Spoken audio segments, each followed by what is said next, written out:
pemirsa, apa kabar Anda hari ini? Dan selamat berjumpa kembali dalam program KKP News. Pada edisi bulan Maret ini, kami akan menyajikan informasi terkini seputar kelautan dan perikanan. Senang sekali saya Wenti Mawenda. Dan saya Anggita Lutfi akan menemani Anda 30 menit ke depan dari Gedung Minabari 4 Kementerian Kelautan dan Perikanan. Inilah KKP News selengkapnya. Kita awali informasi pertama pemirsa. Untuk menggenjot pertumbuhan ekonomi di daerah dan meningkatkan produksi udang nasional, Kementerian Kelautan dan Perikanan akan membangun kawasan budidaya udang terintegrasi senilai 2,25 triliun di Kabupaten Sumbawa, Nusa Tenggara Barat. Menteri Kelautan dan Perikanan Sakti Wahyu Trenggono telah meninjau lokasi untuk memastikan pembangunan percontohan tambak udang modern yang luasnya lebih dari 500 hektar tersebut sudah mendapat dukungan dari masyarakat. Berikut liputan selengkapnya. Inilah lokasi pembangunan percontohan kawasan budidaya udang terintegrasi yang akan dibangun oleh Kementerian Kelautan dan Perikanan sebagai implementasi program terobosan untuk mendorong volume dan nilai produksi udang nasional.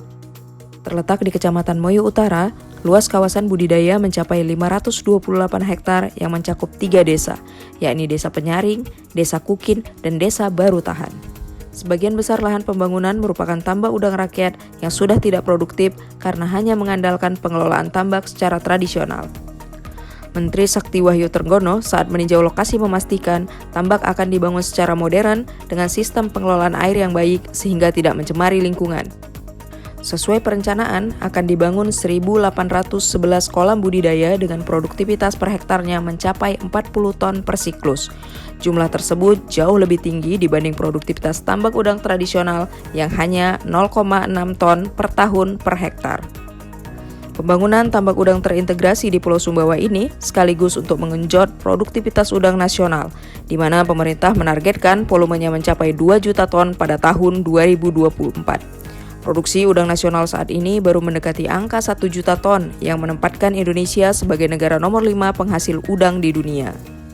Pembangunan tambak udang terintegrasi dengan anggaran mencapai 2,25 triliun rupiah ini sudah mendapat persetujuan dari masyarakat pembudidaya.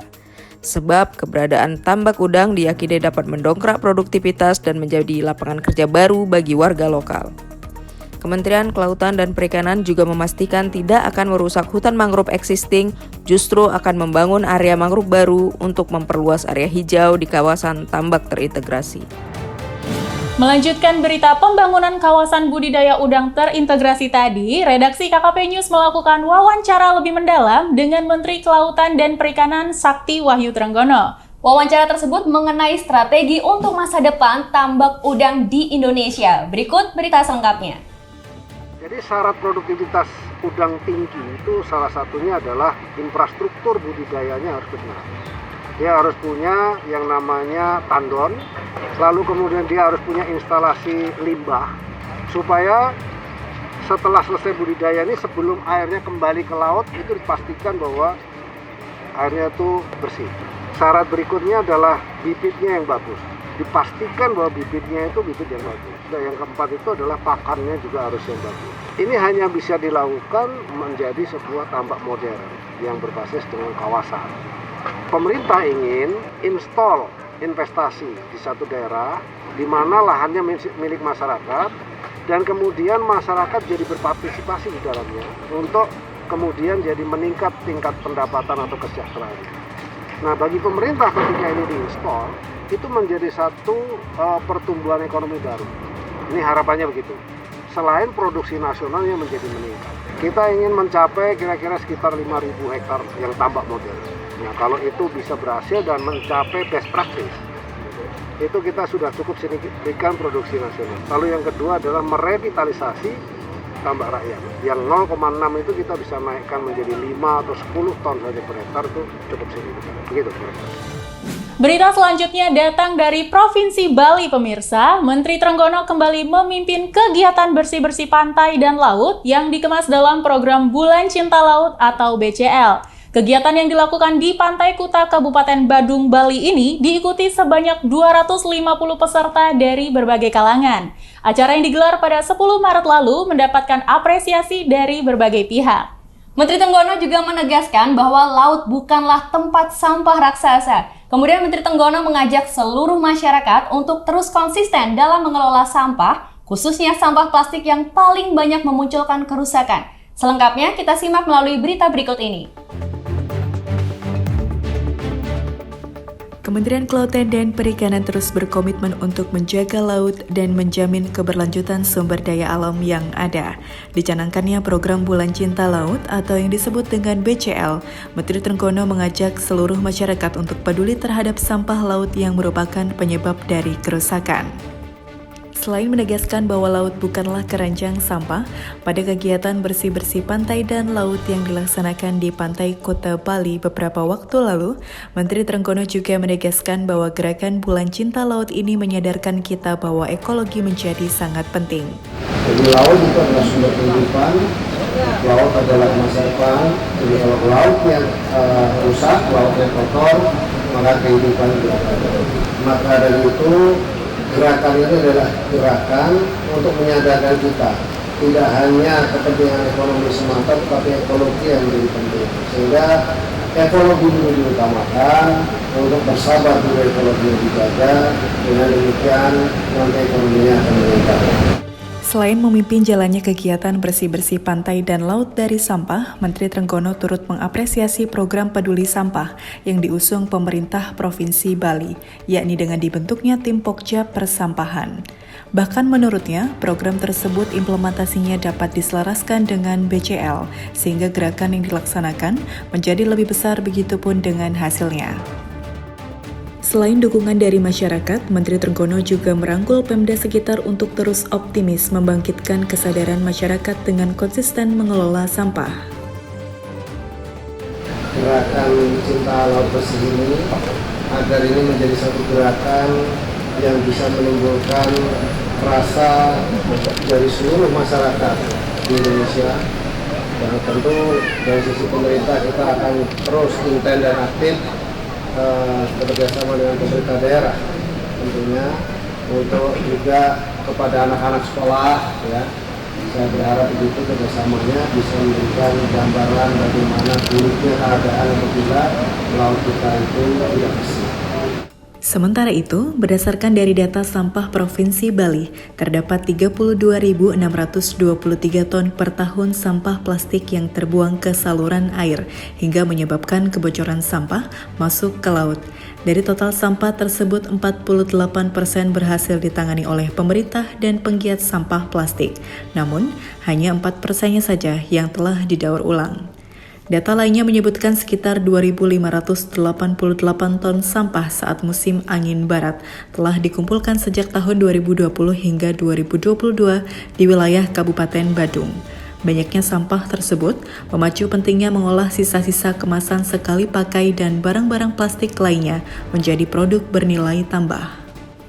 Dengan dilakukannya kegiatan bersih-bersih pantai dan laut Bali, sekaligus menjadi titik terakhir dalam sepekan, yang sebelumnya acara bersih-bersih pantai dan laut digelar di Ternate, Pulau Morotai, dan Raja Ampat. Bulan Cinta Laut, mantap! Beralih ke berita selanjutnya pemirsa. Menteri Kelautan dan Perikanan Sakti Wahyu Trenggono melakukan serangkaian kunjungan kerja di Provinsi Maluku Utara pada 7 Maret 2022. Menteri Trenggono memulai kunjungannya di Kota Tidore Kepulauan dengan mendapatkan gelar kehormatan dari Sultan Tidore sebagai anak adat Kesultanan Tidore, yakni Saiku Ngolo Maoti.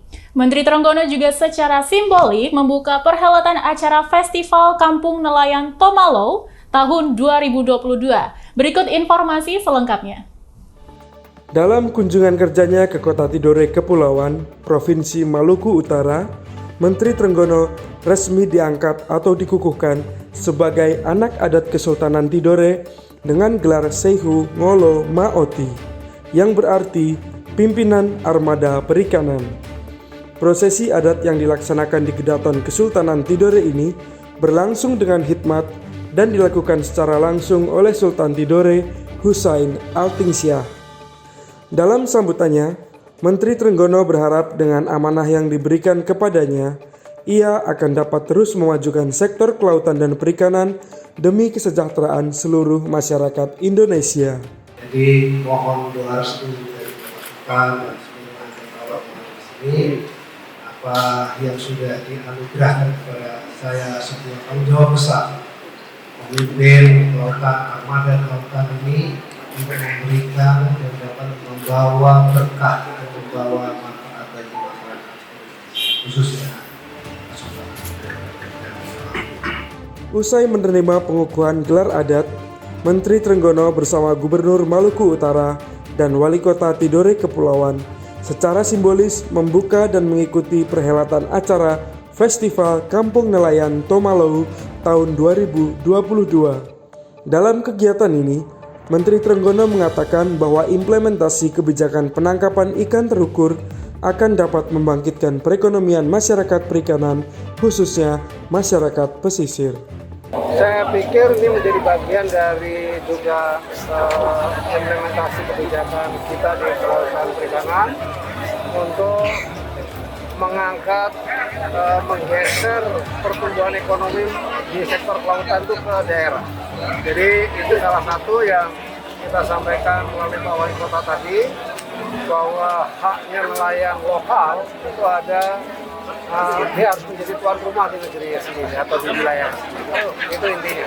Jadi momentum ini akan kita gunakan menjadi satu momentum yang sangat bagus karena ini memang sudah menjadi kegiatan turun-temurun. Ya. Jadi ini harus kita kembangkan, kita besarkan. Di Kota Tidore Kepulauan ini, Menteri Trenggono juga secara simbolis melakukan peletakan batu pertama pada pembangunan sentra perikanan terpadu atau SPT Tomalau, yang nantinya akan menjadi pusat pengelolaan hasil perikanan nelayan setempat sekaligus mendukung program Kampung Nelayan Maju atau Kalaju.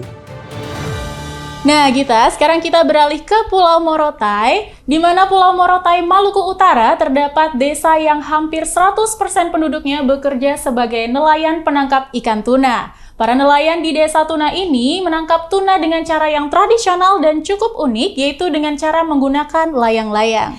Benar sekali Wenti. Nah, tradisi menangkap ikan menggunakan layang-layang ini sudah dilakukan turun-temurun oleh masyarakat sekitar dan dinilai lebih ramah lingkungan. Nah, mau tahu bagaimana cara kerja alat tangkap tradisional ini? Berikut liputannya. Pulau Morotai di Maluku Utara memiliki potensi perikanan yang sangat besar. Salah satu komoditas terkenal dari pulau kecil terluar ini adalah ikan tuna. Sebagian besar nelayan Morotai yang merupakan nelayan tradisional mencari ikan tuna di laut lepas untuk dijual kembali ke koperasi nelayan ataupun unit pengolahan ikan yang ada di desa mereka. Seperti yang terlihat di Desa Sangowo Timur, Kecamatan Morotai Timur. Desa ini layak disebut sebagai desa tuna, karena dari 300-an kepala keluarga, hampir 80%-nya menggantungkan hidup dari hasil tangkapan ikan tuna. Ada yang bekerja sebagai nelayan tuna, mengolah anakan tuna atau madi dihang menjadi ikan asap siap jual, dan ada juga yang bekerja di koperasi unit pengolahan ikan tuna. Para nelayan tuna di Desa Sangowo Timur melaut menggunakan kapal ukuran 1,5 sampai 3,5 gross ton dengan lokasi penangkapan hingga 30 mil dari bibir pantai. Jarak yang cukup jauh untuk kapal ukuran sekecil itu sebenarnya ya. Yang unik dari nelayan tradisional Desa Sangowo adalah menangkap ikan menggunakan metode layang-layang. Metode ini memang cukup umum bagi nelayan tradisional di wilayah timur Indonesia. Selain pembuatan layang-layang yang tidak memakan biaya besar, metode ini juga dinilai lebih ramah lingkungan, karena nelayan biasanya dapat memilih ikan yang berukuran besar untuk ditangkap. Kita harus pakai itu, pakai layang-layang, supaya cepat, kita dapat ikannya cepat. Tidak sama kayak longlai begitu. Longlai itu agak lambat. Kalau kita pakai metode yang tadi, itu cepat. Kita cepat bunuh ikan dan cepat hasil juga banyak. Cara kerja alat tangkap ini seperti bermain layang-layang di daratan. Nelayan mengulur tali sambil menanti tiupan angin yang akan menerbangkan layang-layang dengan sempurna di ketinggian hingga 7-10 meter dari atas permukaan laut. Setelah layang-layang berada di ketinggian, umpan akan bermain-main di permukaan laut untuk memancing perhatian si ikan tuna. Dalam sehari, nelayan mampu membawa pulang 2 hingga 4 ekor tuna dengan ukuran masing-masing mencapai 30-50 kg per ekor. Jika musim ikan tiba, mereka bisa menangkap lebih dari 10 ekor. Besarnya jumlah tangkapan saat musim ikan, tak ayal para nelayan mampu menghasilkan uang jutaan rupiah dalam satu hari. Itu kan kita bisa pilih ikan. Menurut saya kalau pilih ikan itu, kalau kita lihat ikan yang biasa, yang kecil kan, itu kita angkat saja, kasih lompat umpan itu yang tadi itu kayak tadi itu. Dan bisa ikan yang kecil tidak makan.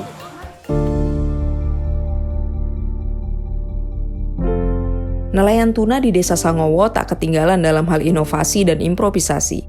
Bermodalkan ice plate bantuan Kementerian Kelautan dan Perikanan, serta mesin pembuat es balok, para nelayan yang tergabung dalam Koperasi Tuna Pasifik berusaha menjaga kualitas tuna tangkapan agar nilai jualnya tetap tinggi.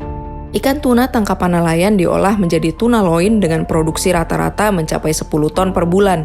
Pengolahan tuna juga mengikuti standar yang ditetapkan, di mana seluruh pekerja wajib menggunakan alat kerja yang sesuai, mulai dari sarung tangan, sepatu bot, hingga menjaga area pengolahan tetap bersih.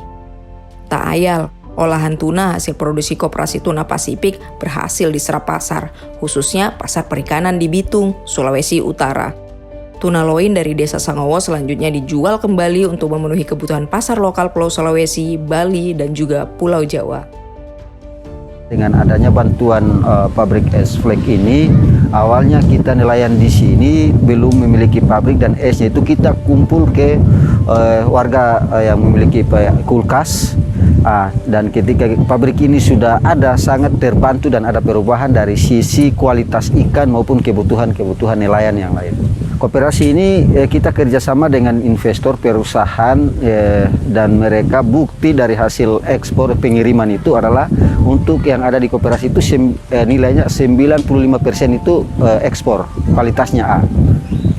Kita baru saja beberapa bulan lalu diinformasikan dari mitra investor kita.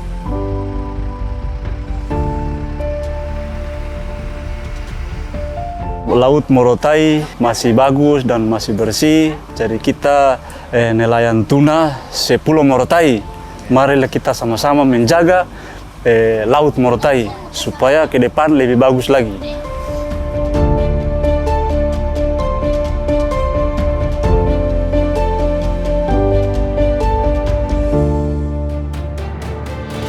Wah, seru sekali ya, ternyata layang-layang itu digunakan untuk menangkap ikan tuna. Nah, tadi kita sudah bicara mengenai ikan tuna, saat ini kita beralih ke rumput laut. Kementerian Kelautan dan Perikanan terus mendorong peningkatan produktivitas budidaya rumput laut di seluruh Indonesia, seiring dengan akselerasi program prioritas KKP tahun ini. Dalam kunjungan kerjanya, Menteri Trenggono nyatakan KKP siap dampingi masyarakat untuk mendorong peningkatan produktivitas budidaya rumput laut di Halmahera Barat.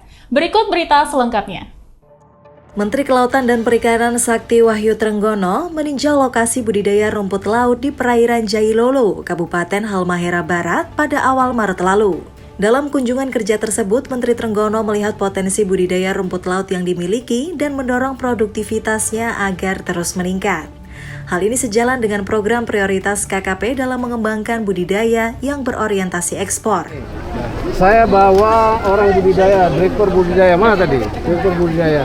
Lalu kemudian ada balai budidaya, pengembangan kultur jaringan yang di Ambon juga ada. Saya minta di sini nanti dibuat juga terminal satelitnya begitu. Yang kedua saya bawa direktur DLU LPUMKP. Tujuannya saya pengen tahu berapa sebetulnya kapasitas produksi di rumput laut. Rumput laut ini satu komoditi yang cukup bagus. Kalau Halmahera Barat ini nanti ke depannya bisa dikembangkan menjadi pusat budidaya rumput laut, itu adalah salah satu komoditi unggulan Indonesia untuk ekspor. Ya. Nah, kita pemerintah pusat pengen lihat langsung apa yang terjadi. Lalu apa yang harus kita bantu, itu intinya. Kabupaten Halmahera Barat memiliki potensi yang tinggi dalam budidaya rumput laut. Hal ini didukung oleh lingkungan yang memadai seperti sumber cahaya matahari yang cukup dan laut yang bersih, yang menjadi salah satu keunggulan lingkungan Kabupaten Halmahera Barat. Kegiatan budidaya rumput laut di Kabupaten Halmahera Barat dimulai dari tahun 2017 silam, khususnya di Kecamatan Jailolo yang dipelopori oleh berdirinya kelompok Dorolamo. Seiring dengan keberhasilan budidaya, pembudidaya di daerah ini terus bertambah. Nah, jadi saya arahkan anggota, saya ajak masyarakat, ternyata dia mau. Nah, kalau mau berarti kita kerja. Itu dengan anggota 10 orang, lama-lama karena hasilnya bagus, pembelinya juga siap, makanya dia tertarik. Jadi begitu saya ajak, dia ikut. Jadi 10 orang jadi 70, khususnya di Desa Buanhena. Gitu. Nah, nanti baru kembang ke Galala, Buah Madu. Jadi kalau dari 2018 lah sampai di 2019 itu anggota kita itu dari Buanhena sampai dengan Buah Madu itu jumlahnya 100 orang. Satu kecamatan Jailolo. 3 desa itu.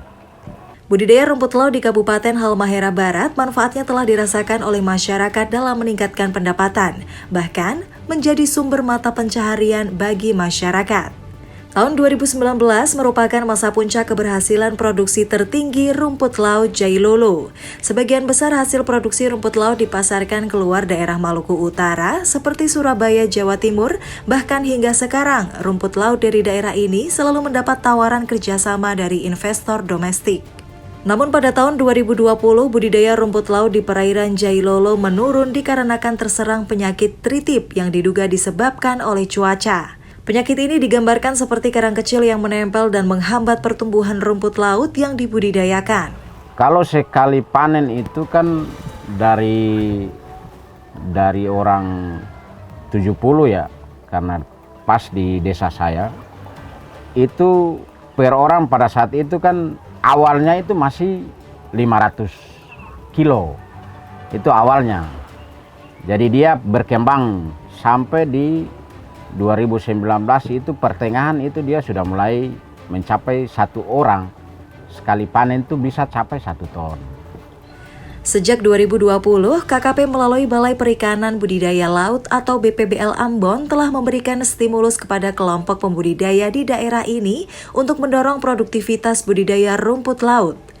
Kali ini, untuk membangkitkan budidaya rumput laut di daerah tersebut, KKP melalui BPBL Ambon kembali memberikan bantuan sarana budidaya berupa kebun bibit rumput laut atau KBRL.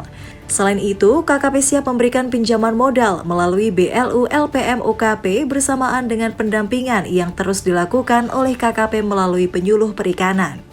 Dengan adanya berbagai stimulus yang diberikan dari KKP, harapannya kelompok pembudidaya di daerah ini dapat mandiri, serta produksi budidaya rumput laut di daerah Halmahera Barat dapat terus meningkat.